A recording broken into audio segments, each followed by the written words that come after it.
What's going on, and welcome back to another gear review and setup. And in this video we're going to be going over the OpsCore high cut helmet. Now when it comes to this helmet, there are a couple of different versions of this helmet out.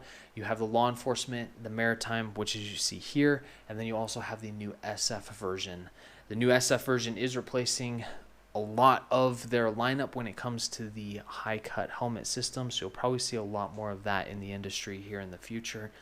Just because that's their newest piece of equipment that they've set up. But if you have one of these older systems, that they are still an incredible system when it comes down to it. And there are, fortunately, a couple of upgrades that you can make to this guy. So with that, it is going to share a lot of similarities with a couple of other companies out on the market. It will share similarities with the Galvian and the Cry Precision with the arc rails. The one specific thing with this arc rail is it does have the back section, so you have the capability of adding accessories, peltors, and so on to the back side of this helmet. The Cry Precision does not have that. They just have the top rail, and then the Galvian does have both. The newer helmet, or the newer version, the SF version, does have some additional slots and channels and cutouts and all of that set up in the rails, so that way you can tie things down with zip ties and all of that, so it does help retain your cables and electronic accessories. So the only other difference between the SF version and your older versions is going to be your shroud. It is a little bit different. It's still a 3-hole system. It's just you have your polymer exterior and then your metal mount is on the interior of it. So with that, when it comes to the exterior of this guy, you are going to have Velcro that's beneath your helmet cover if you choose to purchase a helmet cover. Your helmet covers are going to be pretty simple and straightforward for this. You're going to have patches of Velcro on either side for flags and identifying markers. You have a section of Velcro up top here for strobes and accessories, and then on the back you have a little bit for your battery packs and additional items. The cool thing as well with this is this does open up as a channel to pass goggle straps through, so you can run goggles through that and help retain your goggle systems that way. When it comes to the interior of this helmet, you do have quite a few options when it comes down to it, whether you have one of these older systems or the newer systems. This is one of the old systems. You just have your front pad, your two pads that are going to sit up top, pads on the sides, and then a pad on the back. You can replace this with the Lux liner. I would highly recommend that you do that. It is way more comfortable. I feel it breathes a lot better than this system does. And then you do have two different versions of chin straps. The dial is going to be your primary difference. This is the OCC dial, and then you also have the worm dial as well. So you have some options. I know a couple of guys that are running the worm dials. They prefer it over the OCC. It just helps streamline everything and make it a more comfortable fit. So I would recommend, if you want to upgrade these, go ahead and upgrade them.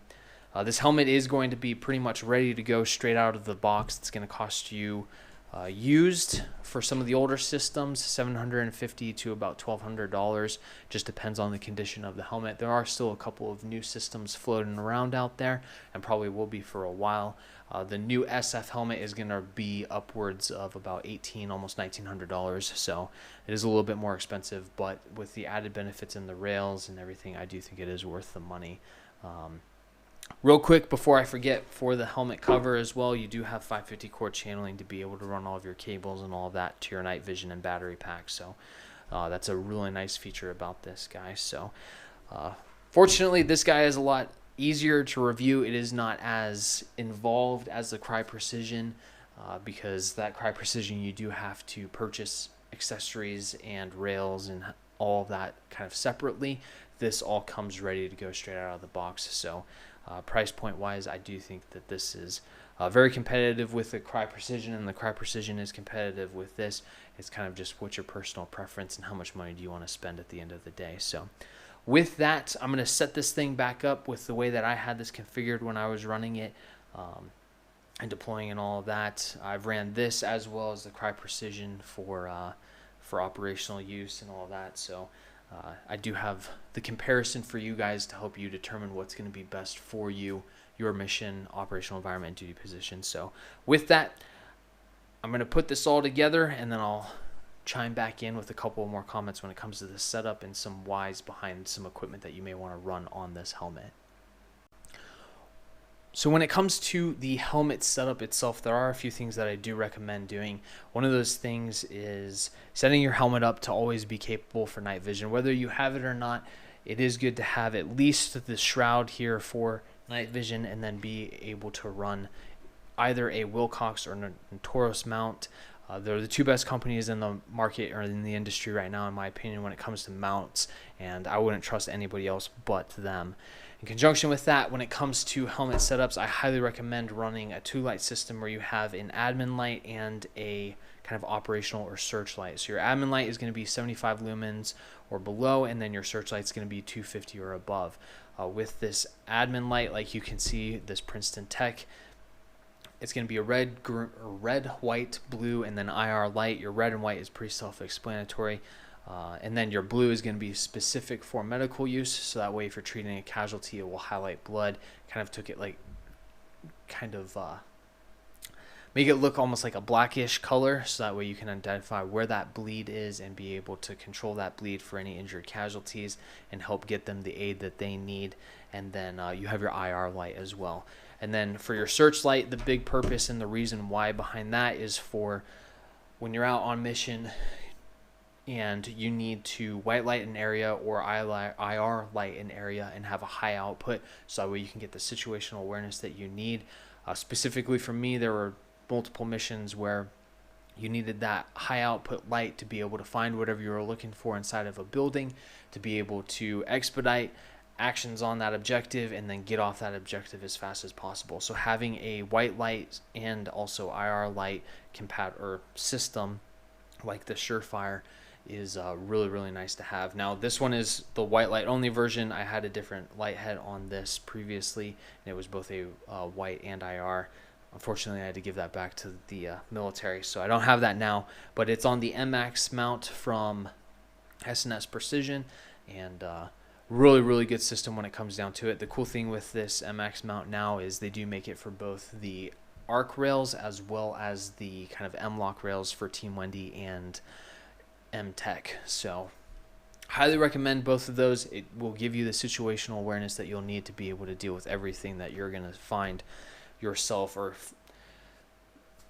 the situations you may find yourself in on the ground. So when it comes to strobes, I highly recommend having a strobe, whether you get the MS2000, the big boxy strobe that's kind of standard issue. That's a really good strobe when it comes down to it.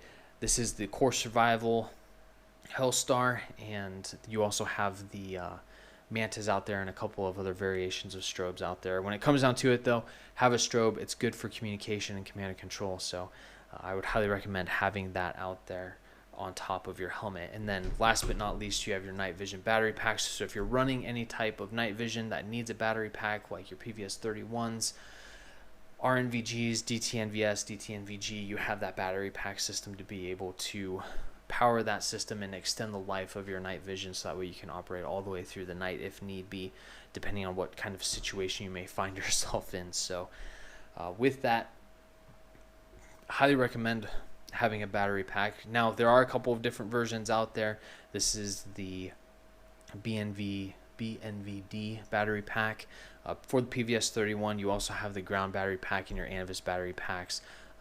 Those are also really good battery pack systems. It's just going to depend on the system that you're running. So with that, I really don't have anything else for the actual setup of the helmet. It's pretty simple and straightforward, kind of a down and dirty. I will have a more in-depth version of a full helmet setup with detailed descriptions of why you want to have all of this equipment on your helmet, and a little bit of like scenario-based lessons learned here in the near future. So stick around for that. If you have any questions, please feel free to ask. We'll help you out in any way that we can. Like, share, and subscribe, and we'll see you next time.